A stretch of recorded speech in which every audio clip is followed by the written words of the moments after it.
Hello there. Hello, everyone. Welcome to the Stu and Mick podcast about games reviews and such. And music and anything in particular.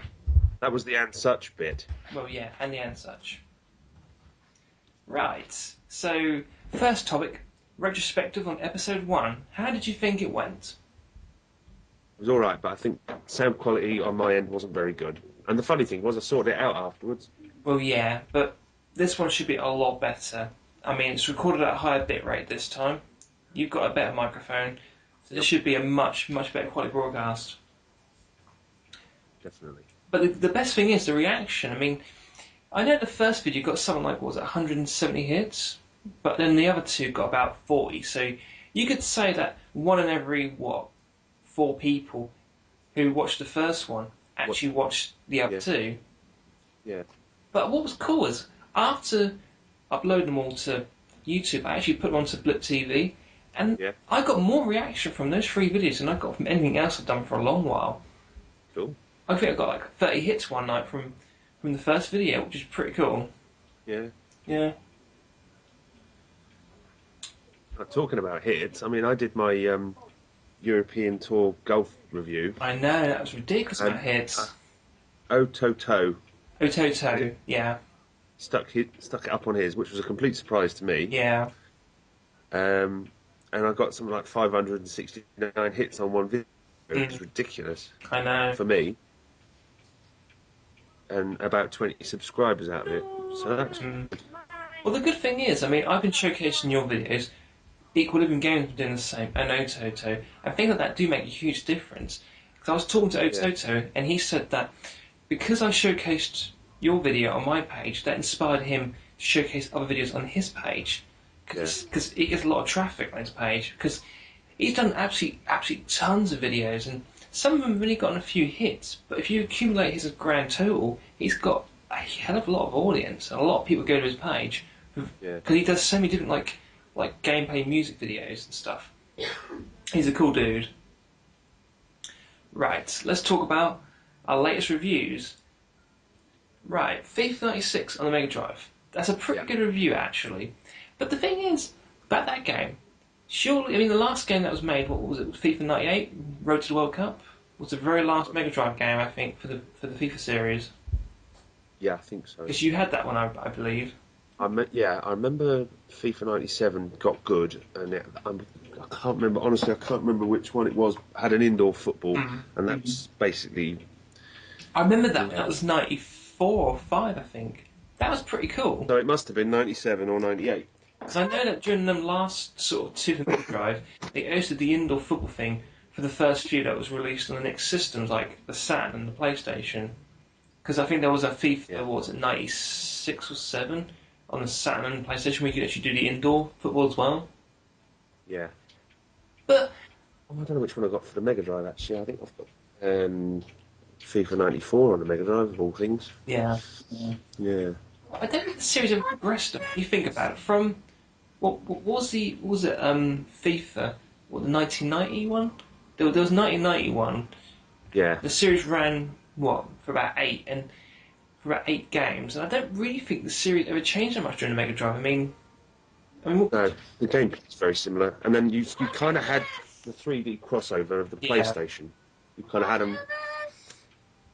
Sorry, my son is screaming in the background because he's having trouble playing Sonic 2. Ah, yes. Haven't we all had the same problem? You can't get up there, you might as well just die. Yes.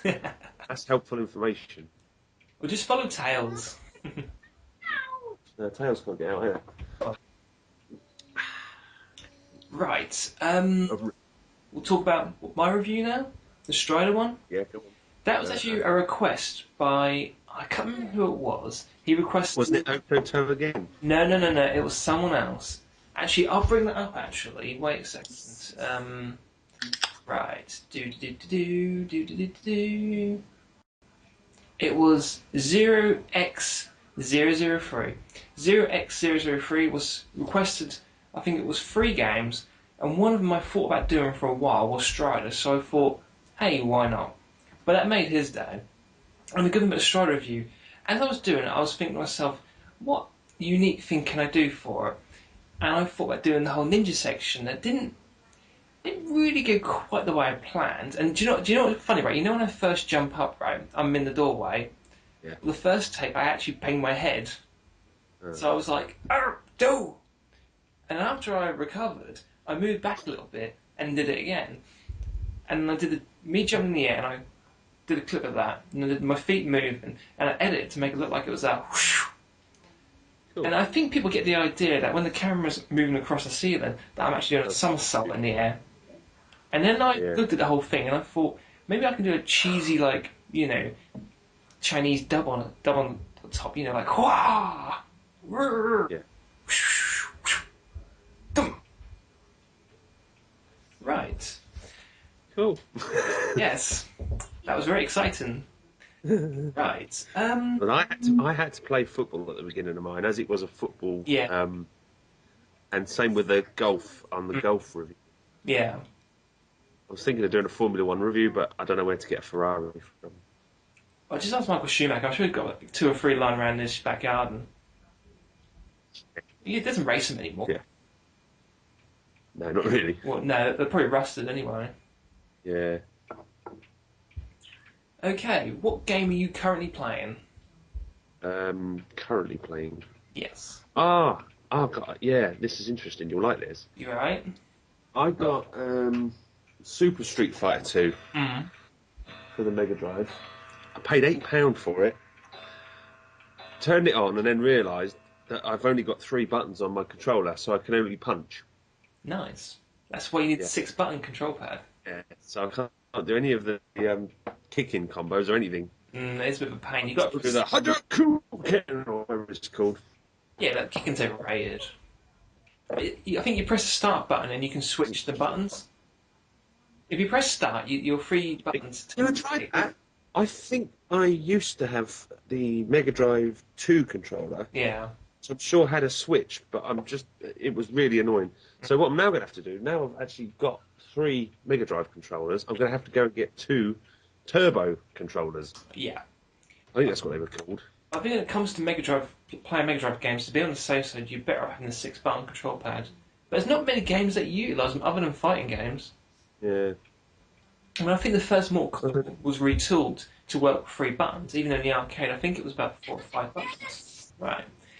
Okay, I'm playing 2 games. I'm now got back into Final Fantasy 13.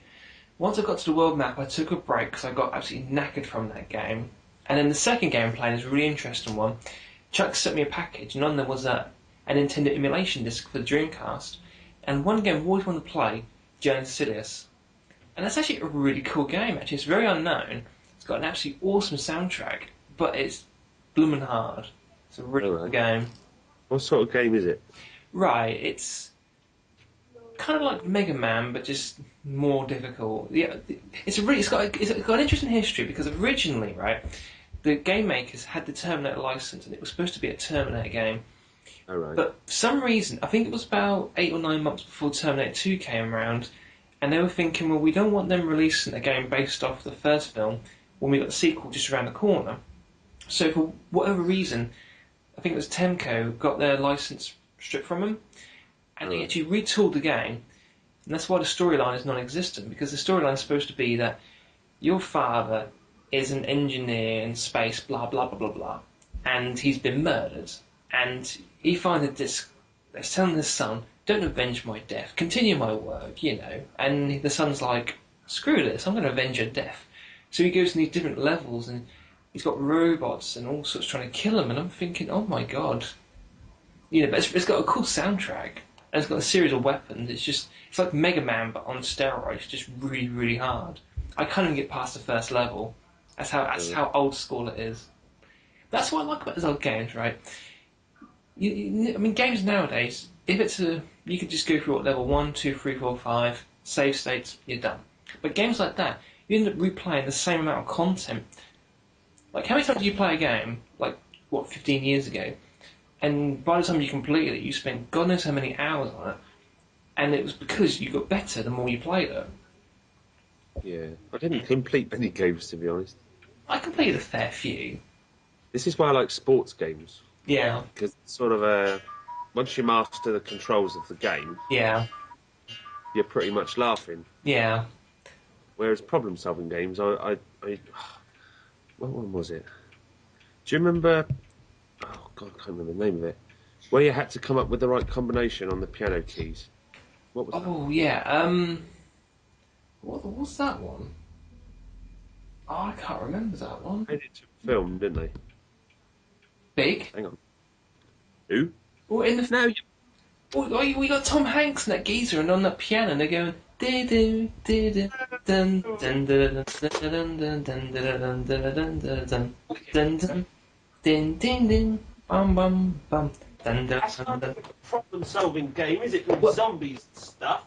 Oh, Resident Evil. It was Resident Evil. Was it? You had to get the piano sheet, and then you had to get Jill to put in the keys to open a particular door. Yeah, well, I got stuck on that for ages. Another thing, while we're on the subject Right. of problem solving, Yes. I was playing Splinter Cell the other day. Mm. I told you that, didn't I? Uh. And you know the bit where you pick the lock? Yeah.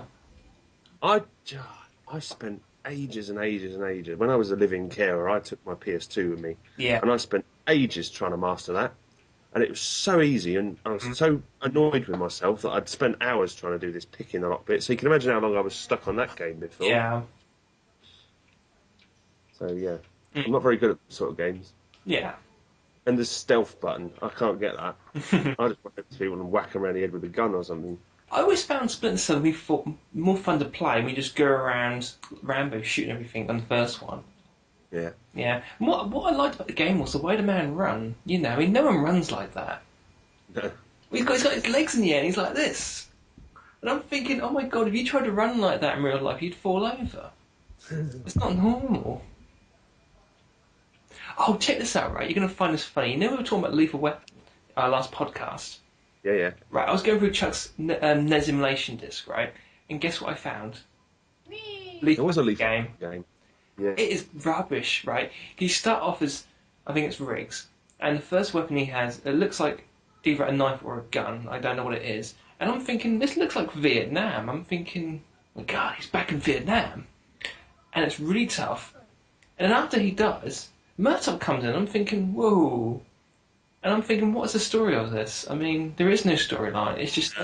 They used to do that, didn't they? They used to just have a game called this, and it had absolutely no connection with the film at all. I remember a game like that. Was it Big Trouble in Little China? We had it for the Amstrad, and I'm thinking, other than the fact that you can change which character you have and run around and occasionally beat up things, what connection did it have with the film? Yeah. There wasn't a whole lot to them.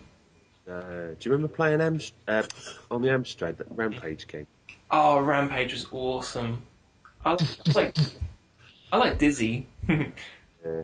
It's so cool, like eating the dynamite. I know you're not supposed to eat it, but and then he'd blow up and then he'd fall. You go, boom, and he'd fall down.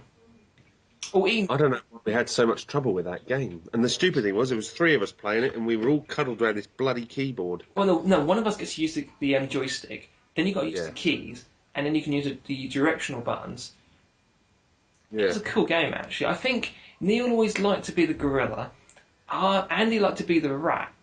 And I think you and me tend to go with Lizzie. Yeah, some of us weren't that bothered, were we? Nah, I like Lizzie. Some of us weren't addicted to it. Oh, maybe we should shout out Neil as we're here. Oh, right, yeah. What's his username? Just Neil Brett? ND Brett. ND Brett, right. He's in my list of... what would you call it? Other channels to check out? Yeah. Yeah. He's not quite in mine yet.